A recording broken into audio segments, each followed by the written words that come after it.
plague swept through Manchuria, and even kings could not escape death. Streets erupting in revolution, monarchies collapsing overnight, cities drowned beneath the floodwaters, trains buried alive beneath avalanches. And in America, Congress almost turned Louisiana into a hippo ranch. 1910, a year of revolutions, disasters, and the strangest ideas history ever recorded. In this episode, we uncover 10 buried events from 1910, the year history refused to forget.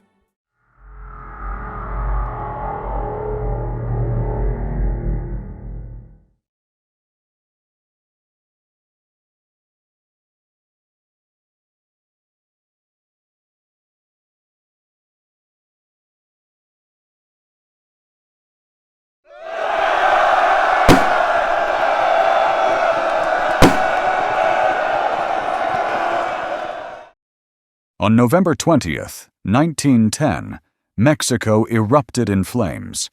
The people rose against Porfirio Diaz, a president who had ruled like a king for over 3 decades. Francisco Madero called for revolution after Diaz stole yet another election. Across the countryside, men and women answered the call. Within days, gunfire echoed from villages to cities. Diaz's iron grip was breaking. Ordinary peasants became soldiers overnight.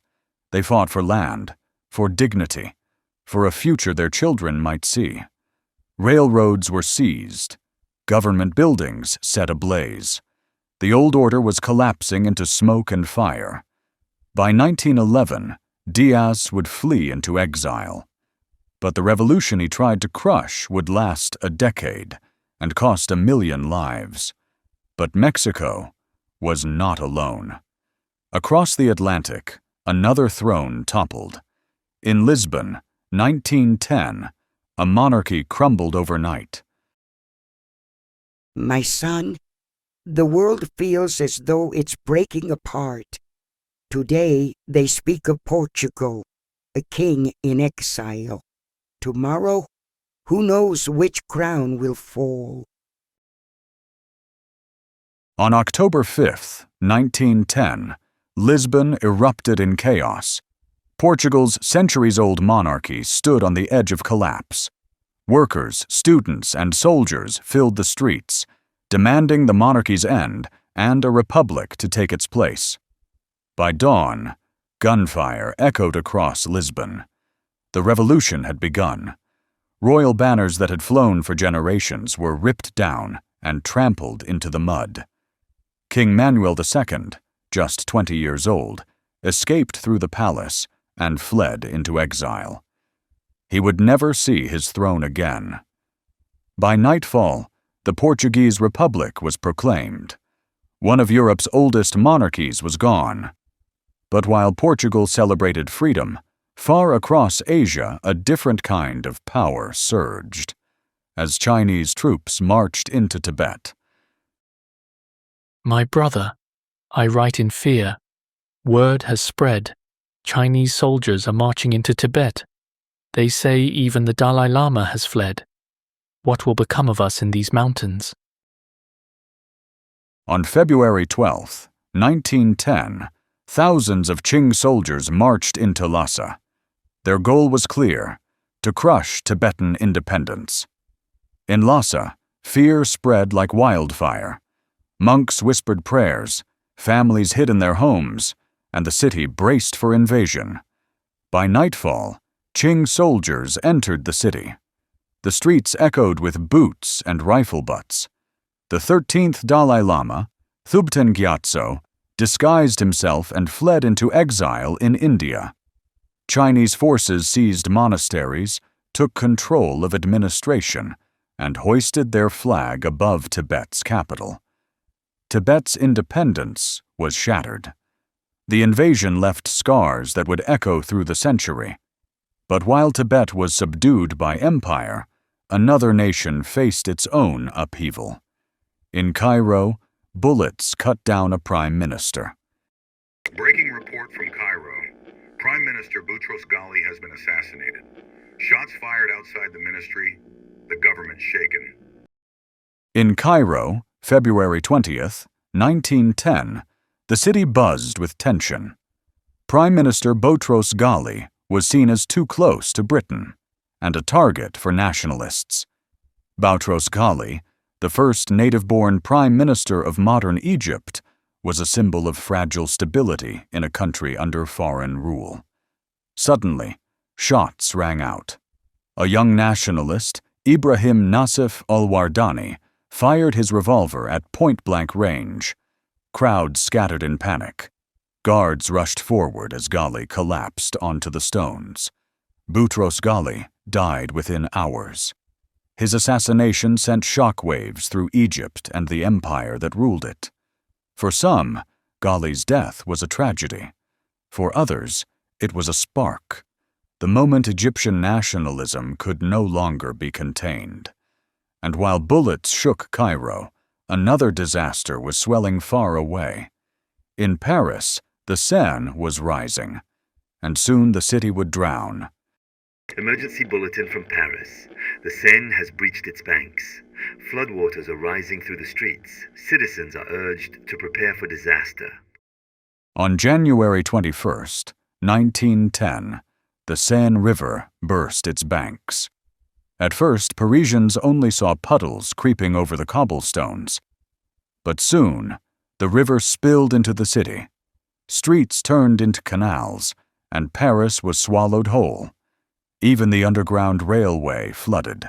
Tunnels filled like rivers, cutting off the city beneath its own streets. Families rode to their homes by boat. Shops and cafes stood drowned, their windows black with water. Even the Louvre was not spared. Priceless artworks were carried to higher floors as floodwater lapped at its walls. For days, Paris stood half-drowned. The flood scarred the city, but it also revealed its resilience. But even as Paris dried its wounds, the New World was struck by disaster. In the mountains of North America, avalanches would bury trains beneath the snow. Before we go to the next event, if you've made it this far, give us a like, subscribe, and drop a comment telling us which moment from 1910 surprised you most. My dearest sister, Paris lies drowned in silence. They say across the ocean, in the mountains, the snow itself has turned deadly. Trains lost, whole families buried, as if the earth itself has turned against us. In the winter of 1910, heavy storms buried the Rocky Mountains under record snowfall. Nature was waiting, and soon it would strike. On March 1st, near Wellington, Washington, a thunderous roar came from the mountainside. An avalanche swept 2 passenger trains from the tracks. 96 people were killed, their bodies buried under tons of snow and debris. 3 days later, Canada suffered its own tragedy. At Rogers Pass in British Columbia, 58 men clearing snow were buried alive. The avalanche swept away entire crews. Rescue parties found only broken tools and silence beneath the snow. These twin disasters were the deadliest avalanches in North America's history. Railroads would never forget the lessons carved into the mountains that winter. But while mountains swallowed lives in the west, a deadlier shadow was rising in the east. In Manchuria, plague began to spread. Invisible, unstoppable. Urgent notice. Outbreak of plague reported in Manchuria. Quarantine required. Mortality rising. Immediate measures advised. In late October 1910, a silent killer began its spread in Manchuria. People fell ill without warning, coughing blood, dying within days. Doctors rushed to investigate. They soon realized this was not ordinary plague. It was pneumonic, the deadliest form. Within weeks, entire towns were struck. Fear spread faster than the disease itself. Entire cities were quarantined. Guards stood with rifles, sealing off neighborhoods where death was certain. By winter's peak, over 40,000 were dead. The bodies were burned in great pits to halt the contagion. This outbreak forced China to act. International doctors gathered, quarantine zones created. Modern public health was born from tragedy. But as plague ravaged the north, another decree shook China. In 1910, an ancient practice was abolished: slavery, outlawed after thousands of years. Yes, it is true. The government has declared slavery abolished. After centuries, the chains are broken. China will never be the same again. For centuries, slavery had existed in China, stretching back to the Shang dynasty. Entire generations were born into bondage. But in 1910, reformers within the Qing court pushed for change. They argued slavery had no place in a modern China. On January 31st, the Qing government issued an edict. Slavery, in all its forms, was outlawed. For countless men and women, this meant freedom, at least on paper. Centuries of bondage ended with a single decree. Yet change was not instant. Many masters resisted, and countless freed slaves still lived under their control for years to come. Still, the abolition of slavery marked a turning point. China was trying to reform, racing against time as its dynasty neared collapse. But while China abolished chains, America debated the absurd. In 1910, Congress nearly imported hippos to solve a food shortage. The bill proposes importation of hippopotamuses from Africa. They shall graze Louisiana waters, provide meat, and control invasive weeds. Let the record show America is prepared to eat lake cow bacon. By 1910, America faced a food crisis.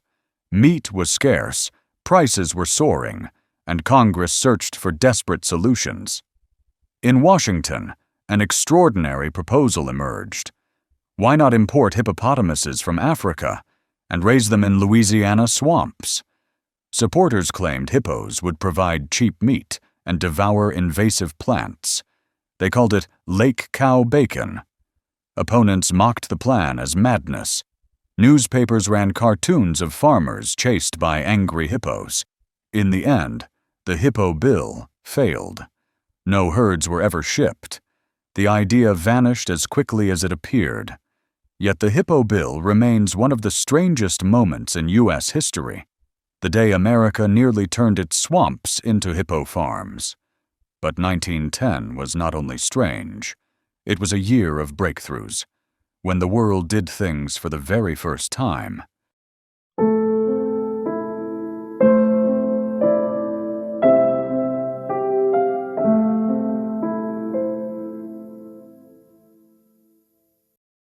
On June 22, 1910, the world's first airline service took to the skies. Run by DLAG, it carried paying passengers, the dawn of commercial air travel. For the first time, humans were passengers of the sky, and the world below seemed forever smaller. On November 7th, the skies carried more than people. In Ohio, a Wright biplane took off with cargo. 200 pounds of silk were flown from Dayton to Columbus, the first air cargo in history. From that moment, the idea of airmail and global cargo was born. On March 18, 1910, Edison Studios released a strange creation, the first horror film in history. Viewers saw a monster stitched together from death itself, flickering on screen for the first time. Horror cinema was born in 1910, and it has haunted our screens ever since. And while the world soared, shipped, and screamed for the first time, new lives were beginning. Figures who would shape the century were born in 1910.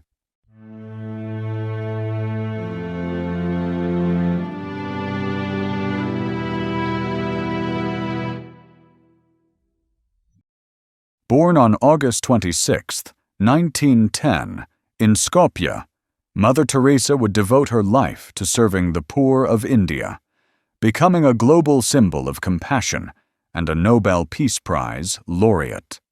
On May 12, 1910, Dorothy Hodgkin was born in Cairo. She would pioneer X-ray crystallography, revealing the structure of penicillin, insulin, and winning the Nobel Prize in chemistry. On March 23, 1910, Akira Kurosawa was born in Tokyo. He would become one of cinema's greatest directors, shaping world film through works like Seven Samurai. On May 6, 1910, King Edward VII of Britain died. His passing ended the Edwardian era and signaled the twilight of Old Europe. On April 21, 1910, Mark Twain, America's great humorist and storyteller, died, just as Halley's Comet returned, as he had once predicted. On November 20, 1910, Leo Tolstoy died at a remote railway station. The author of War and Peace and Anna Karenina passed as a wandering seeker of truth. We've just uncovered 10 buried events from 1910. Revolutions, disasters, strange ideas, and the firsts that shaped our modern world. If you enjoyed this journey through history, please give us a like. It truly helps us keep these stories alive.